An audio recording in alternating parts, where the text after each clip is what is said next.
The dispatch, gates open, they're up and racing.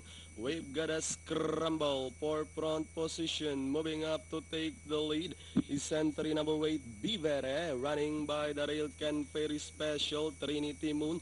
Mink City comes next, running alongside Mooney Money. My hope, the top favorite moving up in between runners. There goes 1A and that's Street Song. Following by Caloocan Sprite S26.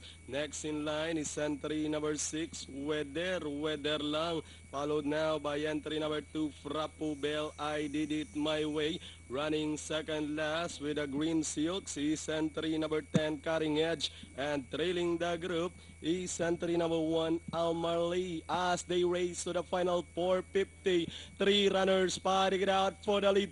Mooney Money takes the lead. My Hope in between runners, running by the rail, Ken Ferry Special and Vivere moving a party outside 1A Street Song with the last 150 more to run. Mooney Money is Street Song moving a party outside, giving the final burst of energy, and finally at the finish line it's going to be a tight photo between Street Song 1A and 4A Mooney Money. Then comes number 3 S26 Weather Lang, My Hope for your Pentafecta.